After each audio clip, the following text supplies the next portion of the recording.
Nesta aula, o plano é muito simples. Eu vou obter os campos elétrico e magnéticos a partir de fontes, analisando dois exemplos. Uma mensagem importante que vai sair desta aula é a seguinte: cargas aceleradas irradiam, tá certo? Esse é um ponto. Então nós vamos aprender agora como é que você gera ondas eletromagnéticas e uma das maneiras de fazer isso é acelerando cargas, tá? Então, vamos lá. O plano é basicamente o seguinte: para saber exatamente o que é radiação, eu vou começar definindo exatamente o que eu quero dizer o que seja radiação. É uma definição simples, mas que é importante ter em mente para o que vai a seguir. Depois eu vou analisar o movimento de cargas em movimento, a radiação de cargas em movimento, tá certo?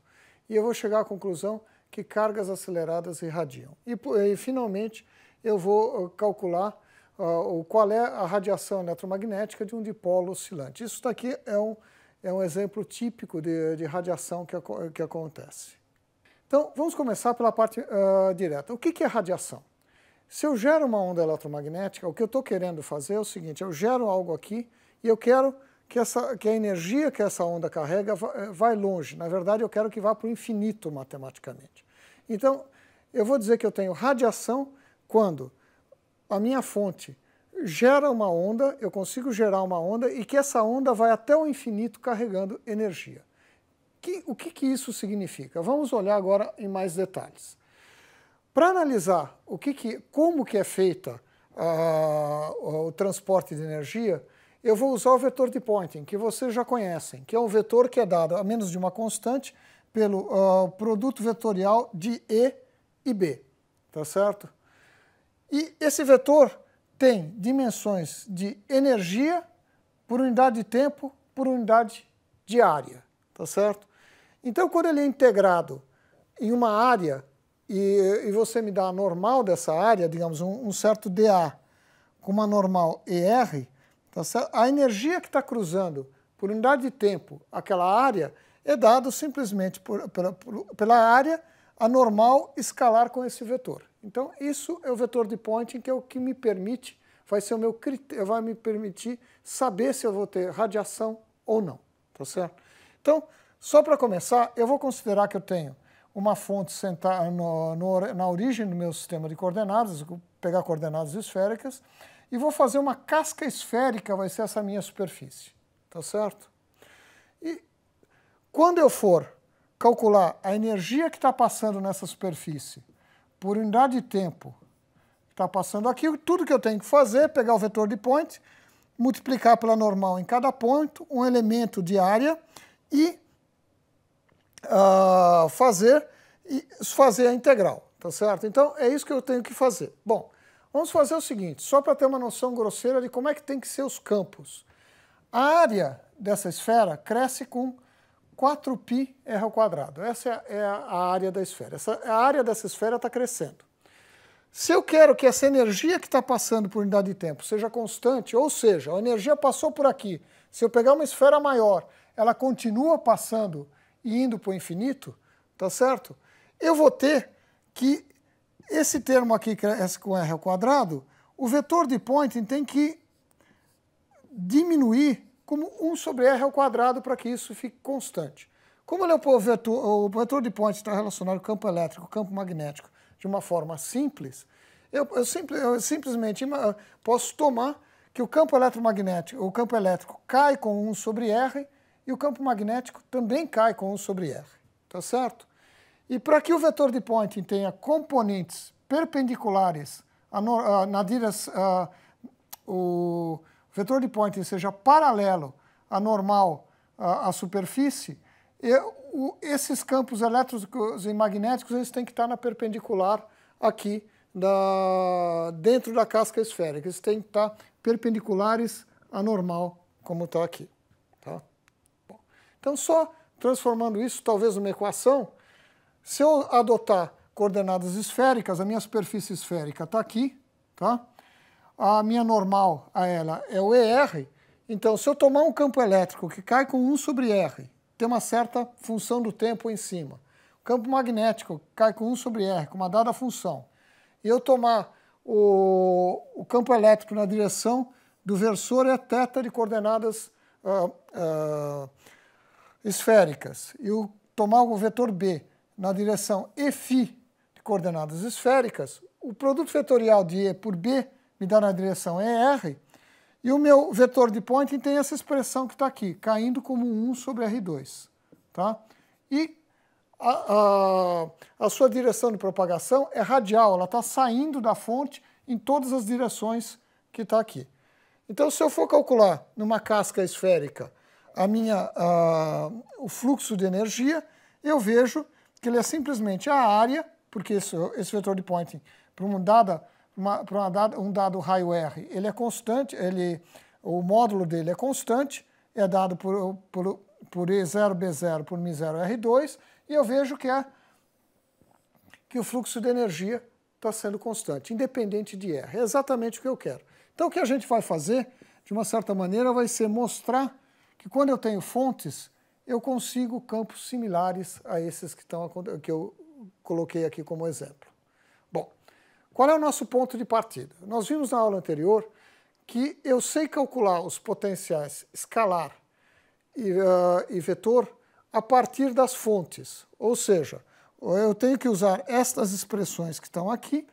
Se x é meu ponto de observação e o tempo t, eu tenho que integrar sobre as fontes, onde a fonte é calculada no tempo retardado. O tempo retardado, o que é? O ponto que eu estou considerando da fonte, eu tenho que ter uma onda eletromagnética saindo daqui no tempo retardado, tem que ter chegado nessa posição no tempo t. Então, o tempo retardado é dado por esta equação que está aqui embaixo, tá certo? E uma vez que eu calculei o potencial escalar e o potencial vetor, o que me resta fazer é simplesmente usar a relação desses dois potenciais com o campo elétrico e magnético, e eu calculei tudo o que eu queria. Então, esse é o programa do que a gente vai ter para fazer. Tá? Então, eu vou começar o seguinte, eu vou fazer o potencial de uma carga pontual, tá certo? Vai ser uma carga aqui, que está andando ao longo de uma certa trajetória, essa trajetória azul que está aqui, tá? Só para fixar a notação, eu vou dizer, a posição em que a carga estava para emitir a onda que chega no tempo t na posição x, é a posição xq de tr. E nesse ponto ela tinha uma velocidade vq de tr, tá certo? É interessante, como vocês lembrarem, aquela expressão é 1 sobre módulo de x menos x'. Então, que é esse vetor R que está aqui, é conveniente definir esse vetor R, que é x menos a posição da fonte na posição de emissão, e o módulo dele eu vou chamar de R, tá certo? Uma coisa interessante para notar é o seguinte, que o observador que estiver aqui no ponto, na posição x no tempo t, quando ele estiver sentindo o campo elétrico criado nessa posição aqui no tempo t retardado, a posição da partícula não é mais aquela. A carga já andou, já está em outra posição. Tá? Por isso que é o tempo retardado. Bom, eu não vou fazer a matemática, talvez eu vai ter um gostinho dela no segundo exemplo, e eu vou simplesmente dar a solução de qual é o potencial. O potencial escalar, ele tem essa expressão, é Q sobre 4πε0, isso daqui é tradicional, lembrando já na lei de Coulomb. Se eu tivesse uma situação estática, a velocidade seria zero, e esse termo que está aqui seria zero, e eu teria a lei de Coulomb.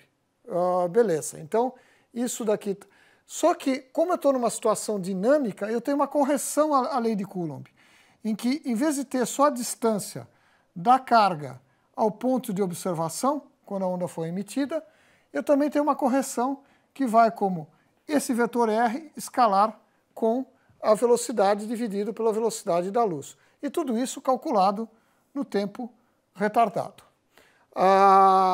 Uma expressão análoga tem para o potencial vetor, que é basicamente trocar 1 sobre ε0 por μ0, e a carga por a carga vezes a velocidade. Na verdade, vocês conseguem ver que tem uma relação muito fácil aqui, que o potencial vetor é simplesmente a velocidade da carga, o potencial escalar, μ0 sobre ε0, tudo isso calculado no tempo retardado. Tá? Então, esses são os potenciais que eu tenho quando eu tenho uma carga pontual em movimento, que foram obtidos por duas pessoas, Leonard e Wishart. Isso já, nós estamos falando de física do século XIX. Bom, o que eu preciso são os campos, não só os potenciais. Para isso eu preciso fazer uma coisa que é o seguinte, é tomar o rotacional daquele potencial vetor e depois calcular essa combinação que me dá o campo elétrico, tá certo? Aqui acontece uma coisa que é uma dificuldade técnica. De novo, eu vou pular, eu peço que vocês olhem as apostilas para ver como isso é feito, tá certo? Que é o seguinte, todas essas expressões, como eu disse, a onda precisa sair desse ponto e chegar até esse no tempo t.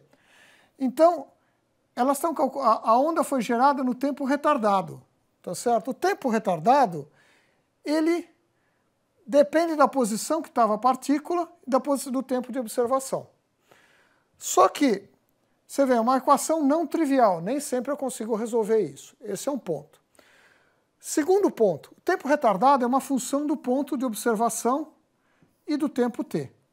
Então, quando eu for calcular essas derivadas temporais, os meus gradientes, que são derivadas com respeito a x, ao ponto de observação, tá certo? Eu tenho que tomar muito cuidado. Por quê? Porque nas expressões que estão aqui, eu também vou ter que tomar, as derivadas também vão bater no tempo retardado. É só o uso de regra da cadeia, mas é uma regra da cadeia que dá trabalho. Então, por exemplo, dv dx, tá certo? Está aqui a expressão. O d dx ele vai atuar não só na posição que estava aqui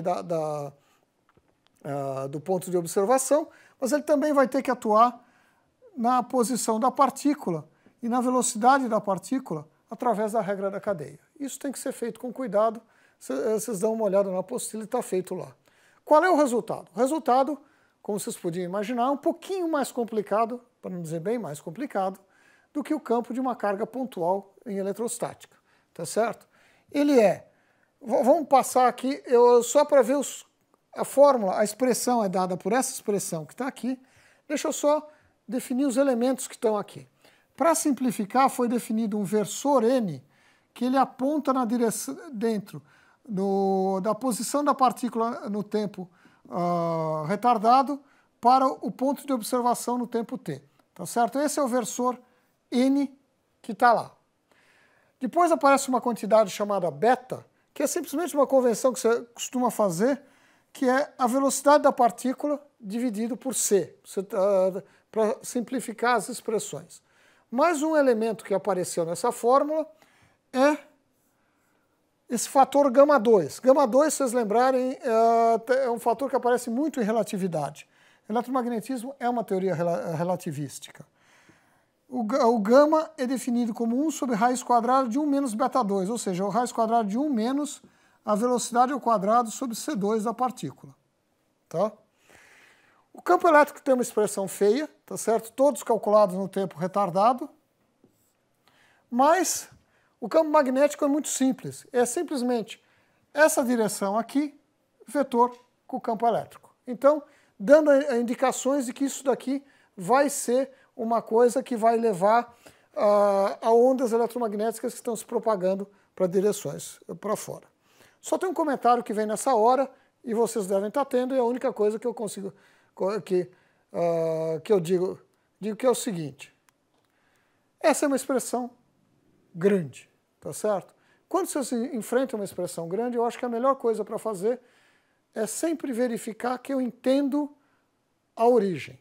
Tá certo? Se pelo menos em algum limite ela der o que eu conheço, eu começo a entender a expressão e começo a ver que também ela não deve estar errada. Tá certo? Por exemplo, a gente sabe a lei de Coulomb quando uma partícula está parada, ou seja, a velocidade é zero e ela não está acelerada também.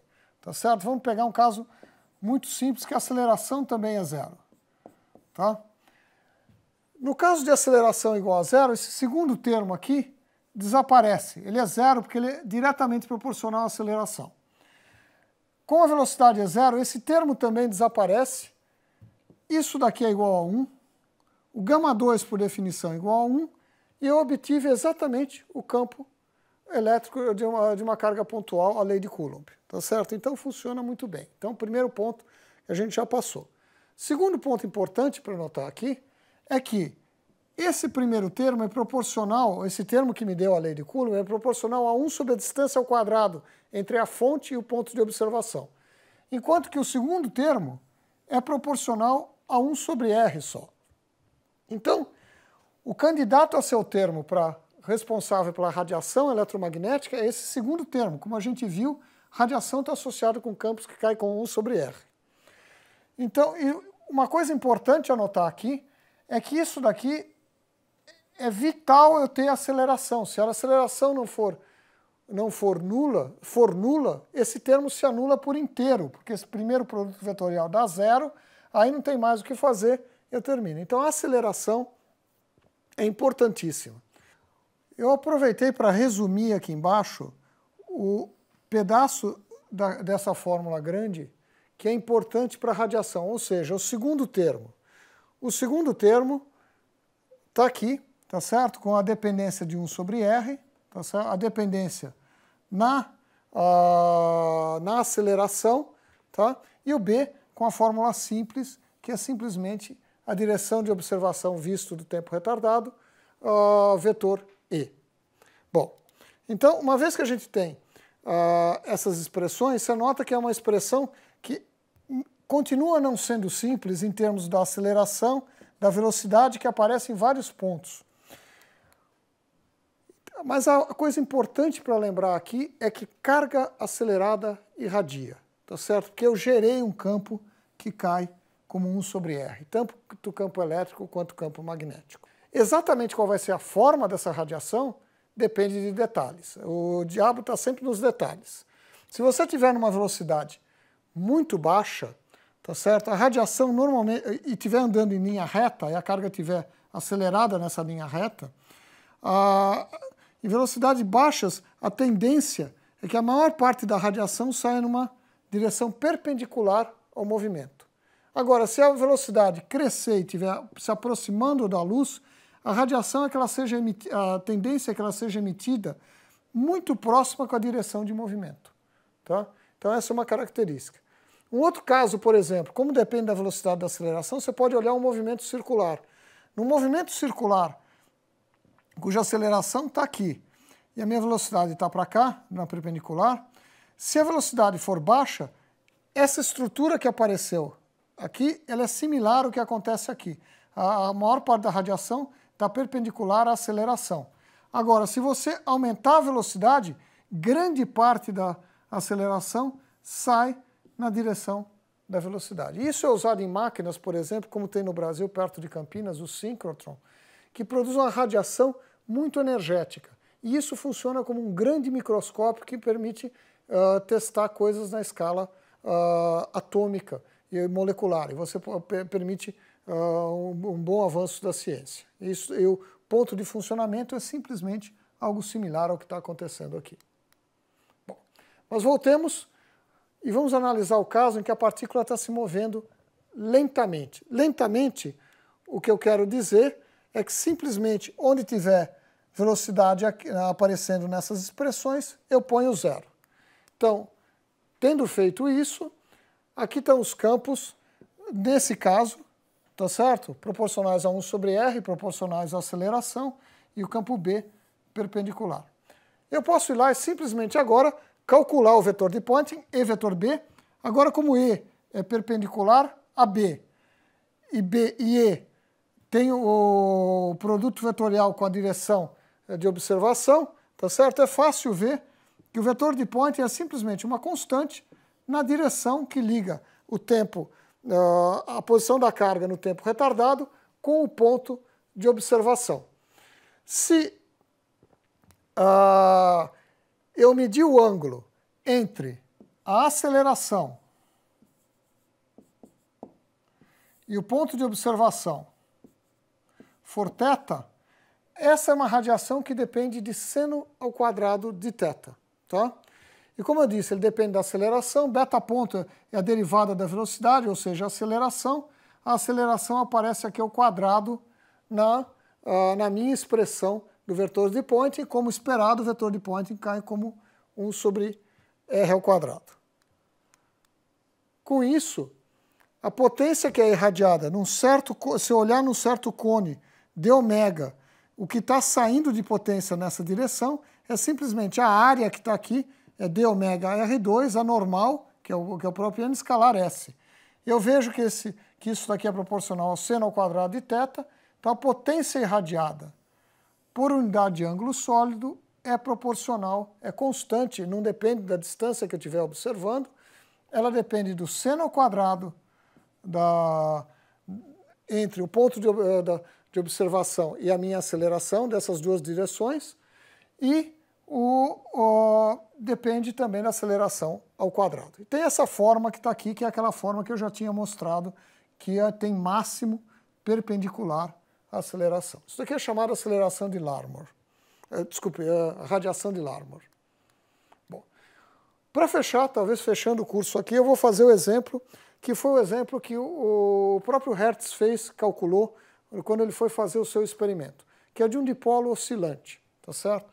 A situação é muito simples. Eu tenho uma carga parada negativa e uma carga que se move ao longo do eixo Z positiva, tá certo? Meu momento de dipolo elétrico, como vocês sabem, P é a carga vezes a posição, que é dado por essa expressão que está aqui. Bom, então, vamos começar com as simplificações. Primeiro eu vou observar muito longe da onde está acontecendo as coisas. Com a hora que eu observo muito longe, o movimento da carga aqui passa a ser desprezível. Então eu vou desprezar no tempo retardado a posição da partícula que está oscilando. Então eu fico com uma expressão simples para o tempo retardado, que é essa daqui que está aqui, onde o R é a distância entre esse dipolo e o meu ponto de observação. Tá? Então, o que está aqui? Bom, então agora eu vou fazer o seguinte, eu vou calcular o potencial vetor. O potencial vetor, pela expressão que eu tinha, é essa daqui, que está aqui, onde eu tenho que calcular a densidade corrente no tempo retardado, tá certo? Isso é fácil, eu venho aqui, densidade de corrente é simplesmente o produto ρ vezes a velocidade, como vocês sabem.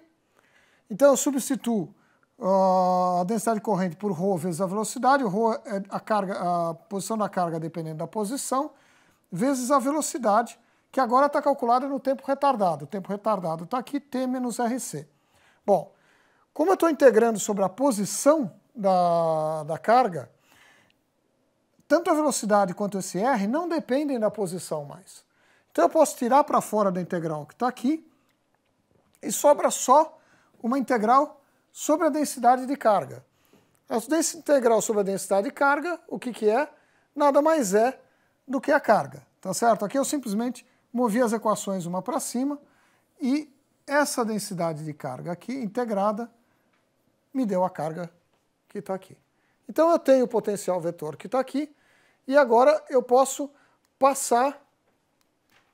Então meu potencial vetor tem esta forma que está aqui. Se eu reconhecer Q vezes V, o que é Q vezes V? Q vezes V, a velocidade da partícula é dz dt. Então Q vezes a velocidade é simplesmente a derivada do meu momento de dipolo elétrico. Tá certo? Então eu substituo isso daqui pela derivada do momento de dipolo elétrico. Agora, para calcular o campo magnético, eu tenho lá simplesmente ir calcular o rotacional desse vetor. Bom, sem muitos detalhes, eu vou calcular o rotacional. Eu tenho que usar uma identidade matemática, e quando eu tenho uma função vezes um vetor, que é exatamente o que eu tenho uma função de R vezes um vetor, eu vou lá, aplico essa identidade matemática, a rotacional do vetor vai dar 0, e eu termino com uma expressão simples, que é essa daqui para o B. Mas eu ainda tenho que aplicar o gradiente nessa função que está aqui. Nota o seguinte, se o gradiente bater no 1 sobre R, ele me dá 1 sobre R2, não é um campo de radiação, eu não vou considerar. eu faço a conta simplesmente do gradiente batendo no momento de dipolo. Quando eu faço isso, eu termino que longe da fonte, o meu campo de radiação tem essa forma. Ele vai como 1 sobre R e ele depende da derivada segunda, ou seja, da aceleração da carga que aparece aqui calculado no tempo retardado. Tá? Então é uma expressão simples que eu ganho e em termos do momento de dipolo ou da aceleração, da derivada segunda do momento de dipolo ou da aceleração da partícula, que vocês preferirem. Para calcular o potencial escalar, o mais simples, em vez de resolver a integral de novo, é simplesmente usar a condição de gauge que eu tive para tirar as fórmulas, e dessa condição aqui eu substituo quem é o potencial vetor, eu tiro quem é o potencial escalar. Eu vou lá e calculo o campo elétrico. Eu não vou fazer isso aqui, mas essa é a maneira mais simples de fazer. E quando você faz isso, você aprende que o campo elétrico ele é o campo magnético, um fator C que sempre tem por causa das unidades, vetor, a direção de propagação, a direção de observação, que é o ER que está apontando aqui. Tá? Agora, se eu pegar a expressão que eu tinha para o campo magnético, que está aqui, que é EZ, vetor é R.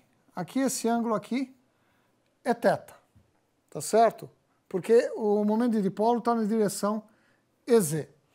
Eu vou ver que o meu campo magnético está na direção Eφ, em coordenadas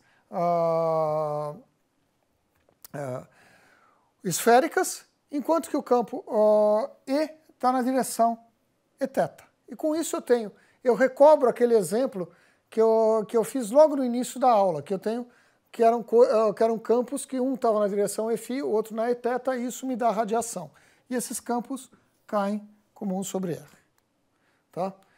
Eu posso facilmente calcular, nesse caso, o vetor de Poynting. Novamente, ele vai me depender daquele seno do θ que aqui está o meu dipolo, P, e meu ponto de observação está numa direção θ. Eu consigo recuperar, ter uma forma muito similar àquela primeira fórmula que a gente teve, em que o meu vetor de Poynting dependia do 1 sobre R ao quadrado e seno ao quadrado de θ. Bom, com isso, como é muito similar, eu faço os mesmos passos que eu tinha feito antes, eu vejo qual é a potência, a energia por unidade de tempo que está passando através de uma área pequena, calculo novamente e ela me dá um resultado similar, que é independente do R e dependendo de seno ao quadrado de θ. E essa daqui é como acontece a radiação em dipolos. Bom, uma coisa interessante de notar que dipolo é a base de... Quando você constrói uma antena, que você passa uma corrente, daí não são cargas oscilando, ele vai ter radiação de dipolo também. Pode ter outros termos, mas esse é um termo que costuma ser importante. Quando você estuda sistemas atômicos, a radiação de sistemas atômicos é, numa primeira aproximação, dipolo elétrico. Então isso daqui é uma radiação que é um padrão que aparece muito na natureza. Tá? Só para ter uma noção final do que está acontecendo aqui. Inicialmente eu tinha um campo, vamos imaginar um campo de um dipolo estático, daí eu começo a fazer a carga positiva se mexer. Conforme ela se aproxima da negativa, as linhas de campo, que são as em verde aqui, elas chegam a se fechar. Quando essa carga agora começa a se afastar, esses blocos que se fecharam aqui começam a propagar com a velocidade da luz. Eles vão se afastando do dipolo. Isso vai acontecendo a cada ciclo, então a cada ciclo ele vai gerando essa radiação que vai lá. E quando eu olho a grandes distâncias, eu termino com o padrão de radiação que eu tinha aqui, que vai como seno ao quadrado de θ.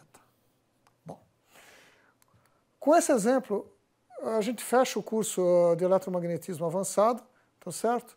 A única coisa que eu queria, antes de terminar, é dar as referências para vocês aprenderem mais. Eu acho que é importante que vocês parem, pensem, leiam bastante sobre isso, porque isso daqui é só um guia de estudos para vocês. Tem muito detalhe que eu tive que pular aqui. De novo, as referências são a apostila da disciplina, o livro do Moisés, novamente, que eu havia citado na última aula, E para aqueles que gostam de ter um grande prazer em física e ver física com um dos melhores expositores do século XX, olhar as Feynman Lectures on Physics. Obrigado.